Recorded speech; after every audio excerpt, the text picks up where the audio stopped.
Morning everyone and welcome back to the channel. It's been a little while since we've did a sort of like little Sunday on the farm, Sunday with the dogs video, so we're going to do that today. But we also have a little bit of a sad story because one of the Hebrideans has passed away as well, and we'll be dealing with that later as well. So anyway guys, let's get into this video. Me and Kate are going to head up to work.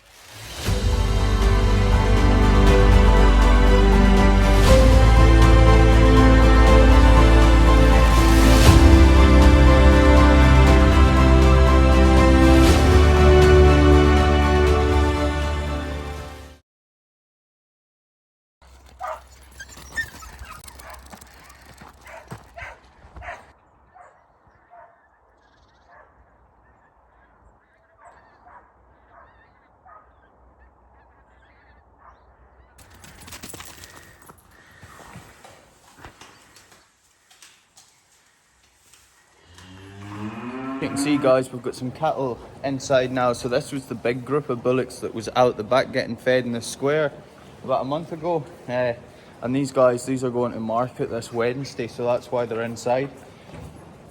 Some of you guys were asking, when they go to market, what do they go for?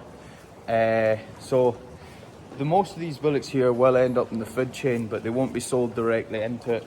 So a lot of people were asking, what age do they get sold into the food chain? So age doesn't really matter as much as weight.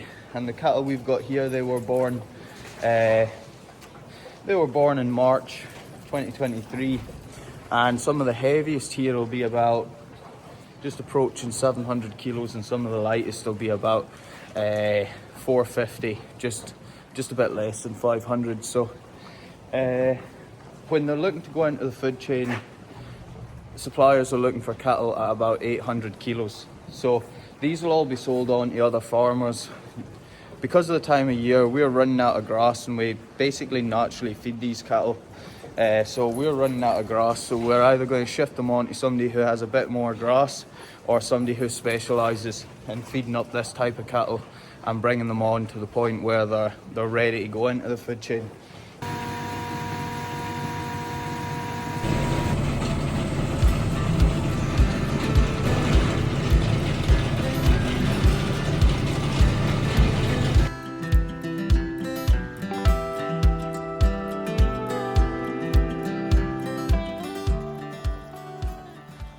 Okay, so that's the cattle fed. So now we're heading out and round about the farm. So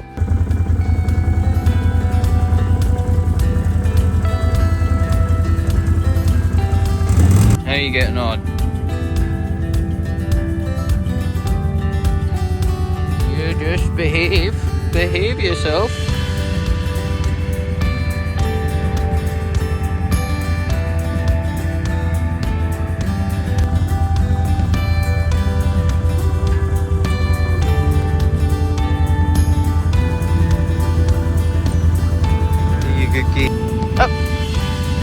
Up, Storm.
Okay, so now it's for the sort of unpleasant bit of this morning. We can see the Hebrideans behind us here.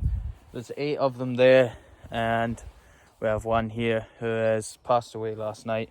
I actually got a phone call about it last night, but it was kind of getting dark and stuff, so I decided to deal with it in the morning.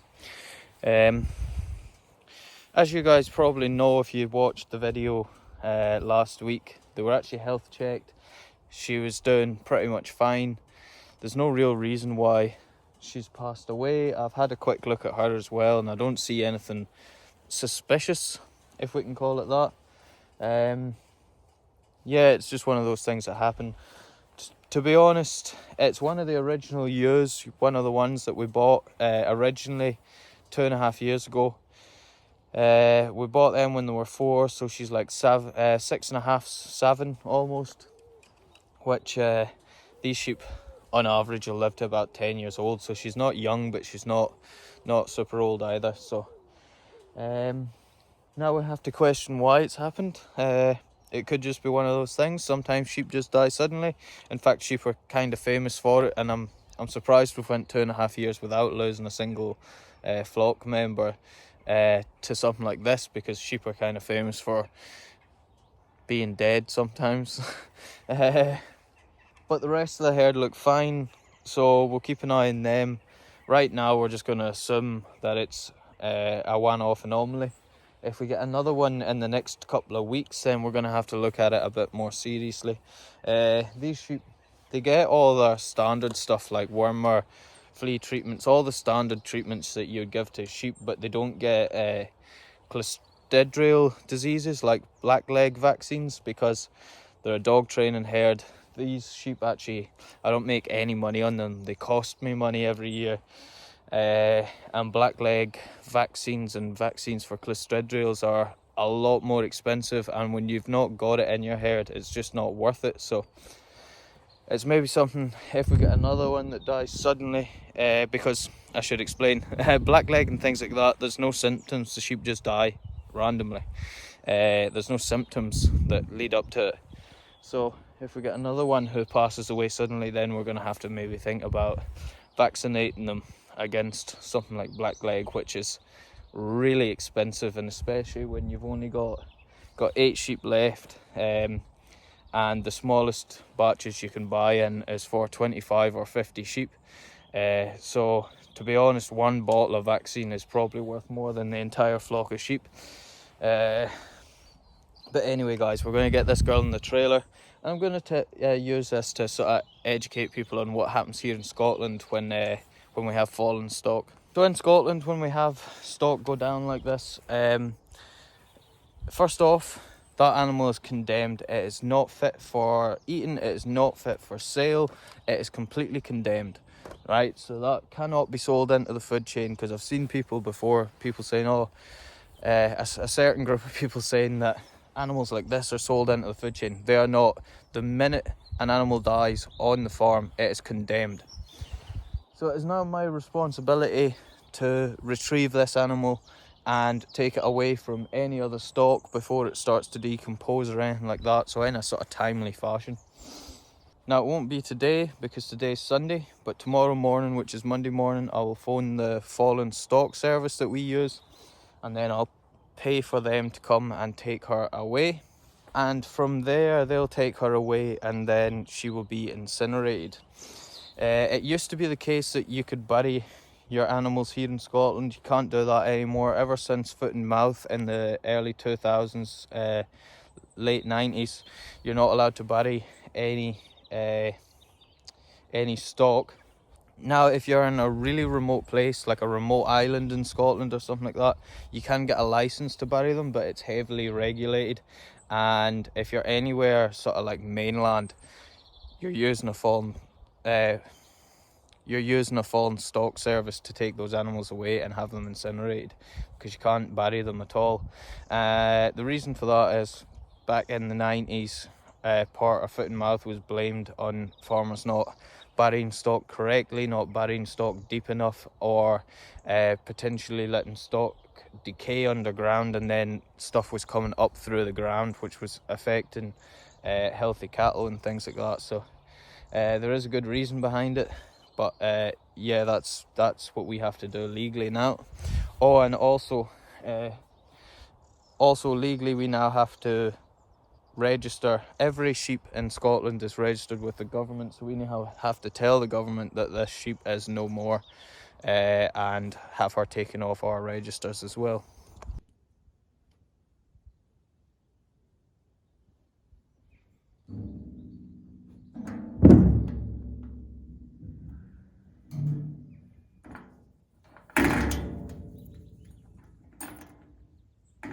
Okay guys, so I've been home, had a little bit of lunch.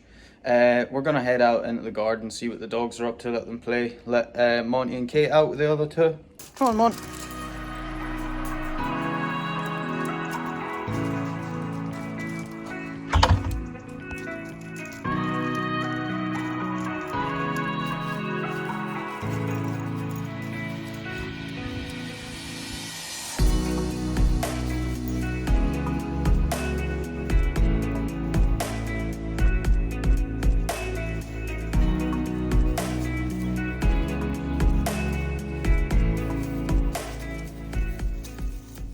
As you can see, that's the leaves starting to change colour now on the cherry trees. I always find it funny how we've got so many different types of trees and they all change at different times. So the horse chestnuts that are way down the other side of the farm there, they're already completely brown, almost no leaves on them. The sycamores are all red right now. You've got a lot of the older nut are still really green, and my sort of wild cherry trees, you can see some of them are turning red and yellow, but we've also got a lot of leaves on the ground, so definitely moving into autumn now. Kate, what are you doing? Stormy, what you got? What you got? You got a Kong ball. What are you doing, Eck? Oh, big Peckus. Oh, he's a big Peckus boy. Good boy. Go on then. Now we've got Monty. What are you doing? Remember guys, we are sponsored by Gilbertson Page, who make Dr. John's dog food, which is my favourite brand. And also with this winter weather coming back in, we're also sponsored by Ridgeline of New Zealand. So if you're looking for some winter gear, some work gear, or just some outdoors gear, go and check them out. The links will be in the description. Ridgeline of New Zealand is probably one of the best brands for Ridgeline of New Zealand is probably one of the best quality brands that you could get, and they're a worldwide company, so check them out and see what you like there.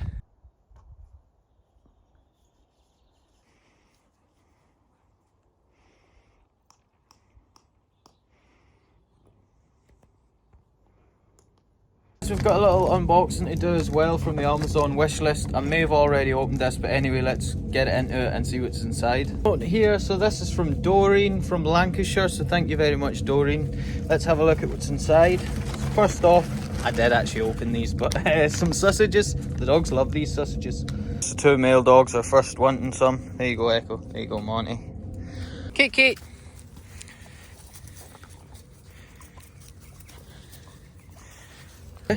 And then we also have some dog peanut butter. So we've not had this before, so this will be interesting to see what the dogs think of this.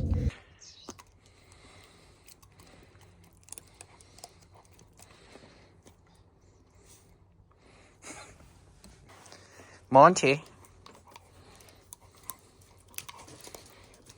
Backstorm. Get it right.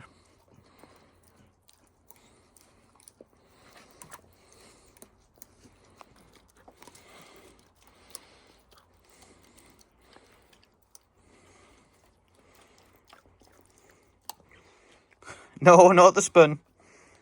Not the spoon.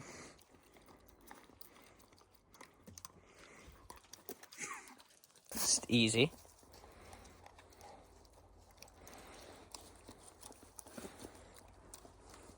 Storm, back. Kick it.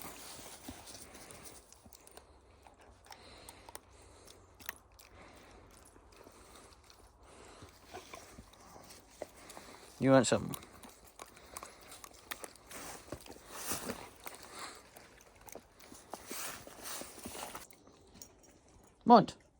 Monty.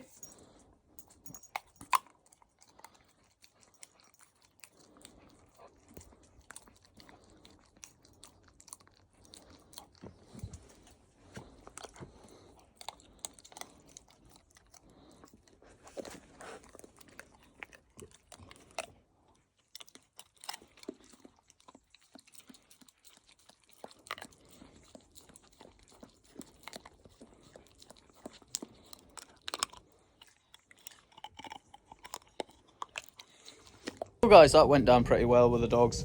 I was unsure about Storm with a peanut butter, because Storm can be quite funny with food she hasn't had before, and then it must have smelt pretty good because she just went straight for it and just about took the spoon out of my hand as well. You guys have been asking me, I know it's been a little while since we've updated the Amazon wish list to put some baby stuff on there as well. We will do that, but we'll probably aim it not for the birth but more for Christmas time, so that'll be a part of our Christmas video. So we will start updating the Amazon wish list, and I'll start linking it down below as well.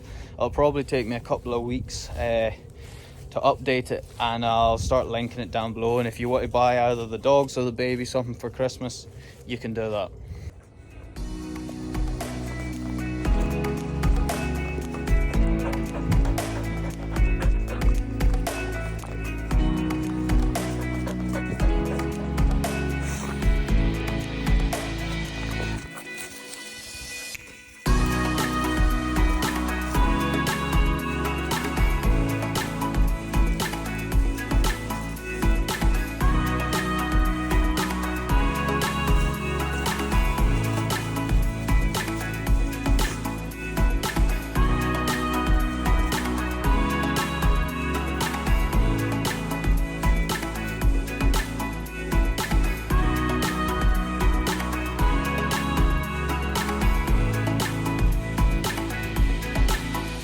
Biggest piggy.